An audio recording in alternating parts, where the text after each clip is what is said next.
In this movie, I want to talk about how to get our PCs set up for R Studio and also to work with GitHub.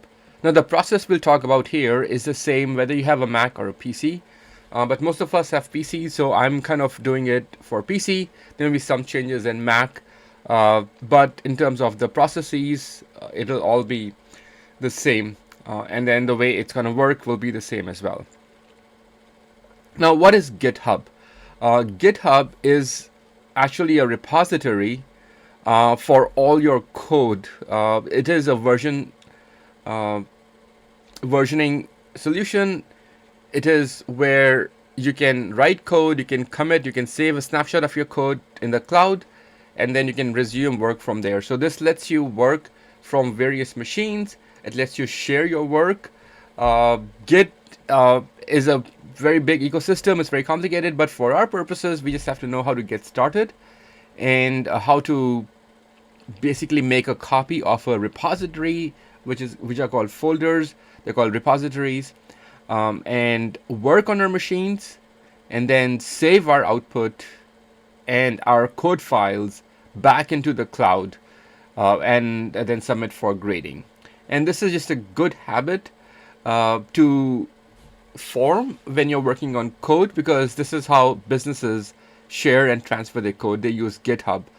Now, GitHub is essentially command line driven, but we will not type those commands. We will use the GitHub desktop, but some of the same principles will apply. So what I will do is I will first tell us to get set up with GitHub, and then we'll work with just a toy repo, and then we'll actually see how we can work with an actual repository. So you will go to GitHub, you can create an account. When you first log into GitHub, you will see this will prompt you to open or sign up. If you don't have an account already, use your email, that is your personal email that you will keep outside after you graduate. And this is the email that other users will also see. So make sure that it has kind of a professional email address. So this will be your main email. If you're using GitHub, you will be working with this email and with this account. So you will set up your email, you will choose your username. Username is also something that will be professional, that will be like your LinkedIn stamp. It'll later on you may share your code with it. So it's good to start out with being thoughtful about the email that you will use and also your username. I already have an account, so I'll sign in.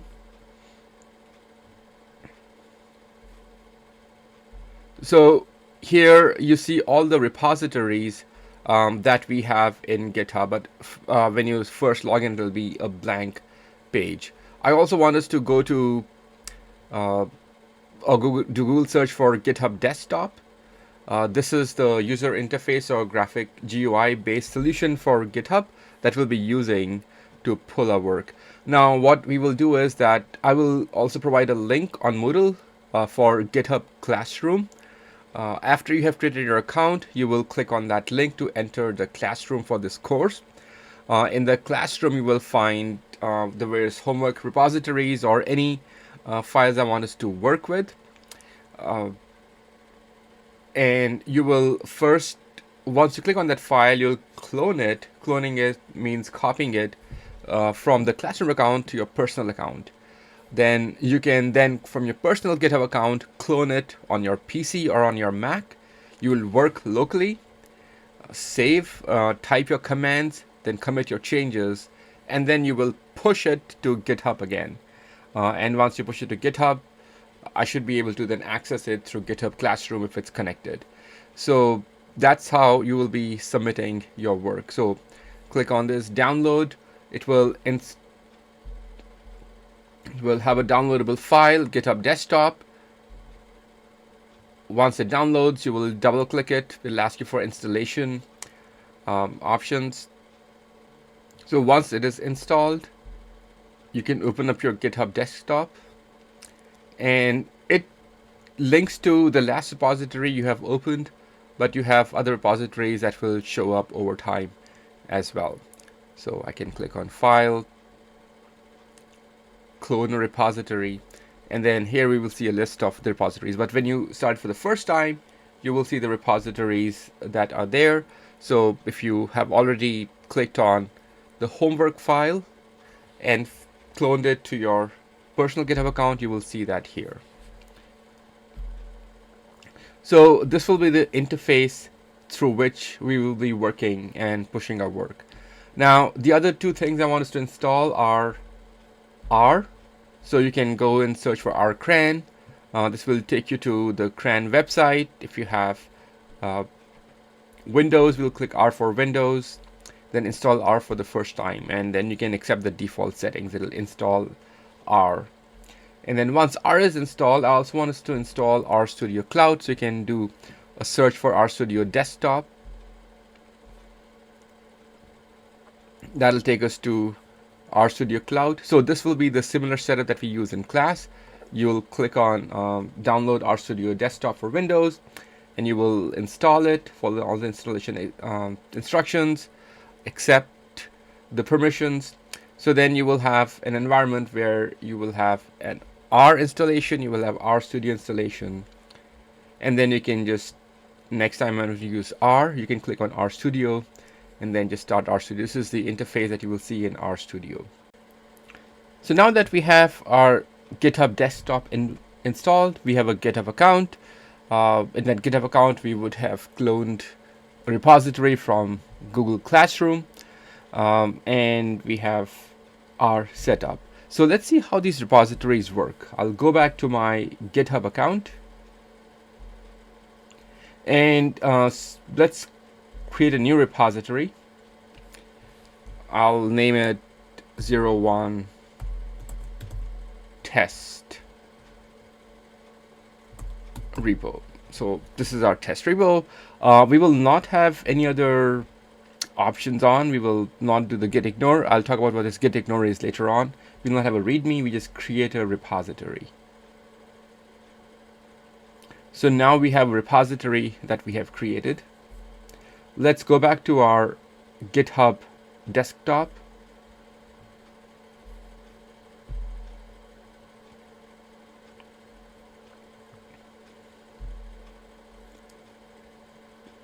So here it connects to our account and it knows the repositories that exist. So we just did test repo, but GitHub desktop will connect to our GitHub account and knows that we have this test repo in our cloud. I'm going to click on this, and I will click on clone a repository, or because I've selected this, I can just say clone this test repo.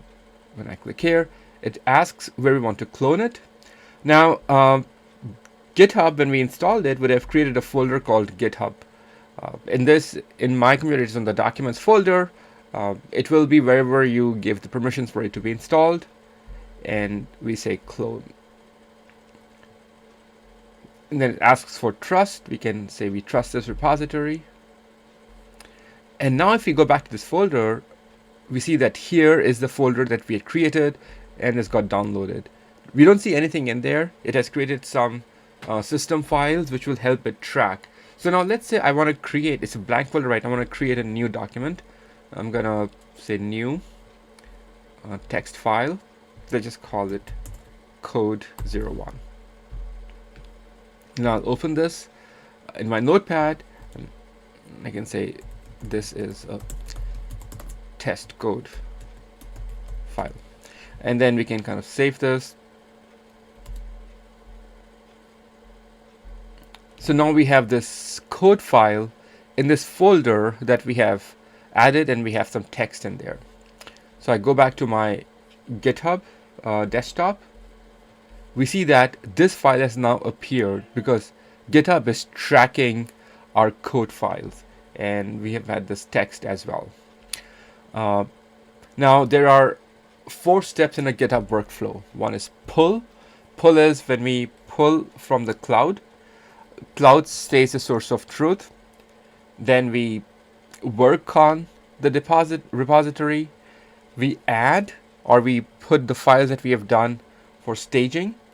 In GitHub desktop, this is the staging area. So the third step is commit. Commit will start taking a snapshot of your work and then take a snapshot of the changes you have done. So it's a good practice to have a message. Here the message is create code text. If we didn't like it, we could have changed the message. Commit to main. Now main is the main branch where our code stays. So if I click on commit to main, so now our work has been snapshotted and Git is ready to now push it to the cloud, and that's what the publish branch means. If I click on publish branch, what has happened now is that this has pushed this code file to our GitHub desktop, GitHub online account. So if I refresh this, now we see that our code file has appeared to the cloud. So we created a repo in GitHub personal account. We cloned that repo locally. We made some changes to that repository. We committed those changes. Then we pushed them to the cloud, and now they appear in the cloud. So this is like a toy repo, but let's see how you would actually have your workflow. I go back to my GitHub desktop. I'll look file, clone repository from GitHub. If we had a URL, we could have used the URL, but we have GitHub. Now let's say I want to clone this repository, homework 00. I'll click on clone.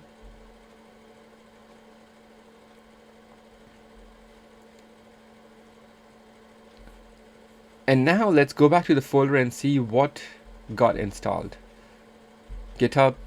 This is the folder we downloaded. This has a bunch of files. This is an R project. This has a folder with some data. It has a README file and then the homework QMD file. So now this is an R project. This is when we start working in R. So I will go to R Studio.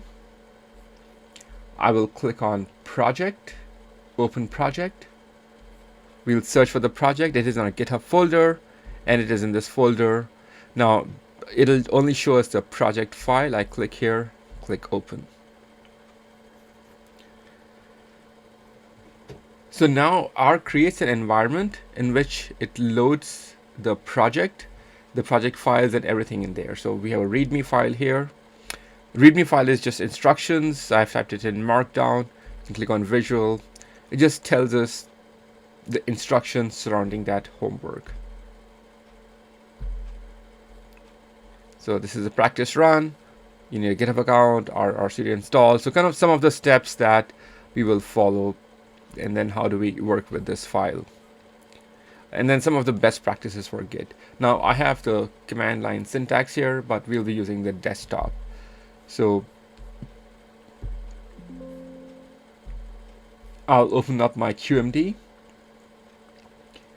So normally your starter code will be in this homework 01, 02, etc. And then some instructions maybe in the README text as to what you have to do during the assignment. So here, because QMD allows us to have a notebook as well, I've kind of written down, we will install some of the packages.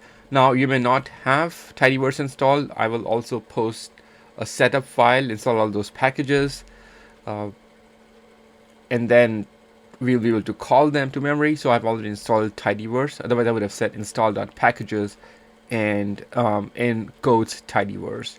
So I have my tidyverse installed. I will just run this command. I've also installed skimr. I'll run this command. We are opening up the West Roxbury dataset. It is in the data folder. Once I run this, now it opens up and then puts this in memory. And then the couple of code chunks, I will change this to true. So typically you will have these chunks where eval will be false. You will change it to true. And then here the question is now glimpse and skim. So we can just glimpse housing, see a snapshot of the data. I can also run skim.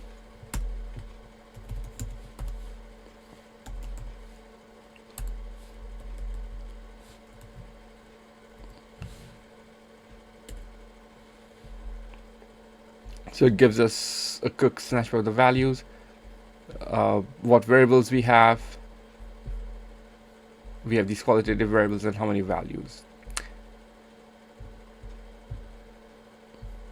And it gives us the summary stats, mean, standard deviation, first quartile, second quartile, etc. And then a couple of questions following that: how many rows and how many columns are imported. It's hard to see this here, but we can see that using glimpse. If I go back and run my glimpse, we saw that we had 5,802 rows and 14 columns. So I can say 5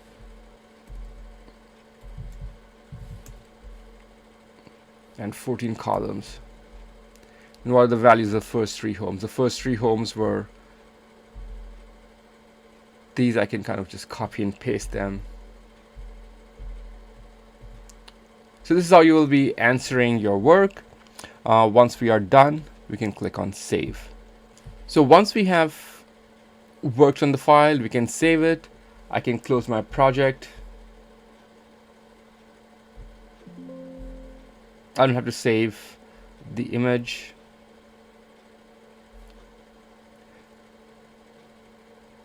And now let's go back to our GitHub desktop.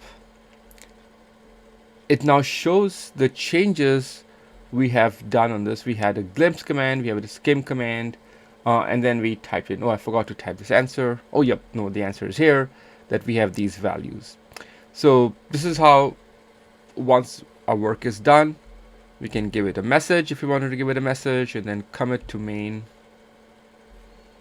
And then once we are done, we can push this. So now if I go back to my GitHub,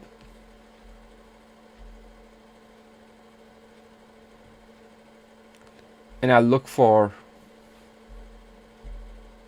the homework repo,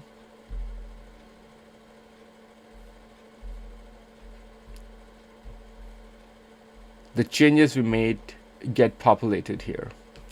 So in a nutshell, this is how you will be submitting your work. We will use GitHub. Again, the processes are: you go to the GitHub Classroom, click on the repo, that'll port it to your GitHub personal account. Once it's in your personal account, you open up GitHub Desktop on your machine, then clone the repo locally, work on the repo, make changes, edit the code, write your answers, save it, go back to your GitHub Desktop, and this is where you will commit the changes and then you will push them. And once you push them, that is when your work gets submitted. If you don't push them to GitHub, then your work is not submitted, because then I cannot access it. So this will be the step. Later on, you'll be more comfortable using just command lines, and the commands are just git pull, git add dot, git commit under -m with the message, and then git push. So just these 4 commands do 80% of the work in Git. Instead of writing those commands, we are doing this in a graphical user interface way here.